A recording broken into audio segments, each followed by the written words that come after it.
Hello students, আশা করছি সবাই ভালো আছো। উইথ এসএস ম্যাম চ্যানেলে তোমাদের স্বাগত জানাই। পশ্চিমবঙ্গ মধ্যশিক্ষা পর্ষদ অনুমোদিত ক্লাস 8-এর যে বাংলা পাঠ্য বই আছে সাহিত্য মেলা, তার অষ্টম পাঠ অন্তর্গত হীরেন্দ্রনাথ দত্ত রচিত প্রবন্ধ হলো হরিচরণ বন্দ্যোপাধ্যায়। আজকের ভিডিওতে সেই প্রবন্ধের বিষয়বস্তু, নামকরণ ও প্রবন্ধের ভেতরকার কিছু প্রশ্ন উত্তর করিয়ে দেওয়া হলো।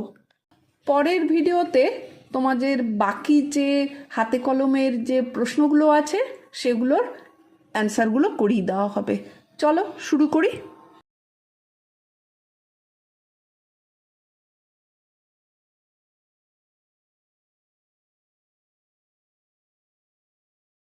প্রথমে আসছি বিষয়বস্তু। হীরেন্দ্রনাথ দত্ত এই গদ্যে হরিচরণ বন্দ্যোপাধ্যায়ের জীবন ও কর্ম তুলে ধরেছেন।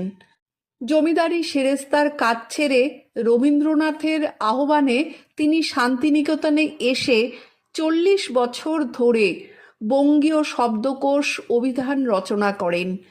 মহারাজা মনীন্দ্র চন্দ্র নন্দী ও অন্য গুণীজনদের সহায়তায় গ্রন্থটি সম্পূর্ণ হয়। অভিধান রচনা ছাড়াও তিনি সংস্কৃত চর্চা ও অন্যান্য গ্রন্থ রচনায় যুক্ত ছিলেন।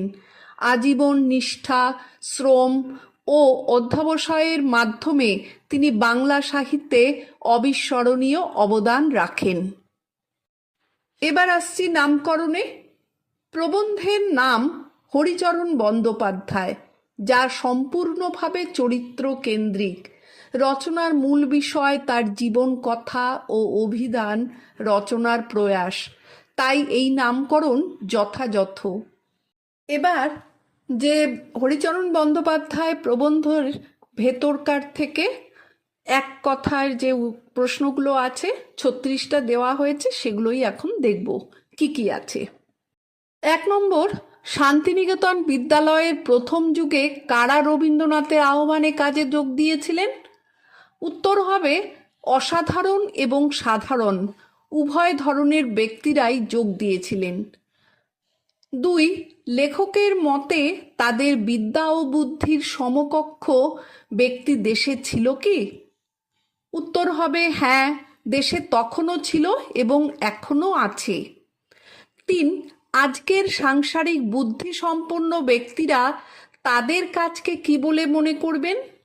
উত্তর হবে হঠকারিতা বলে মনে করবেন। 4, লেখক তাদের কাজকে কোন নামে অভিহিত করেছেন? উত্তর হবে সাধনা নামে অভিহিত করেছেন। 5, সুবৃহৎ কাজে কোন 2 গুণকে সবচেয়ে বেশি প্রয়োজনীয় বলা হয়েছে? উত্তর হবে নিষ্ঠা এবং অভিনিবেশ। 6, শান্তিনিকেতনের কৃতিত্বকে লেখক কি বলেছেন? উত্তর হবে এরূপ মানুষকে শান্তিনিকেতন নিজ হাতে তৈরি করেছে। 7, স্থান মাহাত্ম্য বলতে লেখক কি বোঝাতে চেয়েছেন? উত্তর হবে যে স্থান মানুষের কাছ থেকে বড় কিছু দাবি করতে জানে সেই স্থানই মহৎ। 8, শান্তিনিকেতন দেশকে প্রথম কি শিখিয়েছে? উত্তর হবে বিদ্যালয় শুধু বিদ্যাদানের স্থান নয়, বিদ্যা চর্চা ও বিদ্যা বিকিরণের স্থান। 9, শান্তিনিকেতন বিদ্যার্থীদের জন্য কি কাজ করেছে? উত্তর হবে বিদ্যা অর্জনের পথ সুগম করেছে। 10, হরিচরণ বন্দ্যোপাধ্যায় যখন বঙ্গীয় শব্দকোষ রচনায় প্রবৃত্ত হন তখন তার অবস্থা কি ছিল? তিনি নবীন, অভিজ্ঞতায় অপ্রবীণ, বিদ্যালয়ের ছাপটুকুও ছিল না। 11, রবীন্দ্রনাথ অধ্যাপক নির্বাচনকে লেখক কিসের সঙ্গে তুলনা করেছেন? উত্তর হবে শেক্সপিয়ারের প্লট নির্বাচনের সঙ্গে। 12, বিধুশেখর শাস্ত্রী পরবর্তীকালে কি হয়ে ওঠেন? উত্তর হবে বহু ভাষাবিদ পণ্ডিত এবং ভারতীয় পণ্ডিত সমাজে অন্যতম শ্রেষ্ঠ। 13, ক্ষিতিমোহন সেন কোন বিষয়ে কাজ করছিলেন? উত্তর হবে মধ্যযুগীয় সাধু সন্তদের বাণী সংগ্রহ করে ভারতীয় জীবন সাধনার একটি অধ্যায় পুনরুজ্জীবিত করেছিলেন। 14, রবীন্দ্রনাথ মানুষ যাচাই করবার জন্য প্রথমে কি দেখতেন? উত্তর হবে দৈনন্দিনের দাবি মিটিয়ে মানুষের মধ্যে উদ্বৃত্ত কিছু আছে কিনা। 15, রবীন্দ্রনাথের সারা জীবনের সাধনা কি ছিল? উত্তর হবে উদ্বৃত্তের সাধনা। 16, হরিচরণ সন্ধ্যাবেলায় কি করতেন? উত্তর হবে তিনি সংস্কৃতের চর্চা করতেন এবং একটি পাণ্ডুলিপি প্রস্তুত করেছিলেন। 17, হরিচরণের পাণ্ডুলিপি দেখে রবীন্দ্রনাথ কি বুঝেছিলেন? উত্তর হবে হরিচরণের ভবিষ্যৎ সম্ভাবনা উপলব্ধি করেছিলেন।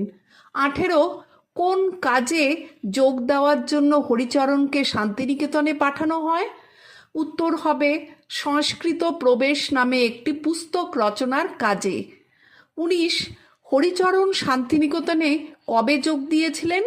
উত্তর হবে 1309 সালে, বিদ্যালয় প্রতিষ্ঠার বৎসরকাল মধ্যেই। 20, কত বয়সে হরিচরণকে সুবৃহৎ অভিধান রচনার দায়িত্ব দেওয়া হয়? উত্তর হবে প্রায় 37-38 বছর বয়সে। 21, রবীন্দ্রনাথের প্রস্তাব হরিচরণের কাছে কেমন মনে হয়েছিল? উত্তর হবে দেবতার আশীর্বাদের মতো মনে হয়েছিল। 22, হরিচরণ বাবু অভিধান রচনার কাজ কবে শুরু করেন? উত্তর হবে 1312 সালে। 23, অভিধান রচনার কাজ কবে সমাপ্ত হয়? উত্তর হবে 1330 সালে। 24, আর্থিক অনটনের কারণে হরিচরণ কিছুদিন কোথায় যেতে বাধ্য হন? উত্তর হবে কলকাতায়। 25, হরিচরণকে মাসিক 50 টাকা বৃত্তি কে দিয়েছিলেন? উত্তর হবে বিদ্যোৎসাহী মহারাজ মনীন্দ্রচন্দ্র নন্দী। 26, হরিচরণ কত বছর ধরে মহারাজের বৃত্তি ভোগ করেন? উত্তর হবে 13 বছর। 27, অভিধান মুদ্রণের কাজ কবে শুরু ও শেষ হয়? 1312 সালে রচনার সূচনা, 1352 সালে মুদ্রণ কার্য সমাপ্ত হয়। 28, হরিচরণ কত বছর একটিমাত্র কাজ নিয়ে জীবন কাটিয়েছিলেন? উত্তরে লিখবে প্রায় 40 বছর। 29, কলকাতা বিশ্ববিদ্যালয় হরিচরণকে কোন পুরস্কারে সম্মানিত করেছিলেন? উত্তরে লিখবে সরোজিনী স্বর্ণপদক। 30, বিশ্বভারতী হরিচরণকে কোন উপাধি দিয়েছিলেন? উত্তরে লিখবে দেশিকোত্তম ডি লিট। 31, অভিধানের প্রধান বৈশিষ্ট্য কী ছিল? উত্তর হবে বাংলা ও সংস্কৃত সাহিত্য থেকে প্রত্যেক শব্দের বহুবিধ প্রয়োগের দৃষ্টান্ত সংগ্রহ। 32, হরিচরণ বাবুকে প্রথম কোথায় কাজ করতে দেখা গিয়েছিল? উত্তর হবে লাইব্রেরি গৃহের একটি ছোট্ট প্রকোষ্ঠে। 33, প্রথম যুগের কর্মীদের জন্য কে একটি করে চৌপদী লিখে দিয়েছিলেন? উত্তরে লিখবে দ্বিজেন্দ্রনাথ ঠাকুর মহাশয়। 34, হরিচরণ বাবু কবে দেহ রক্ষা করেন?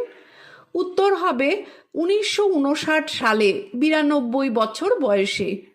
35, হরিচরণ বাবু অভিধান ছাড়াও আর কি করেছিলেন?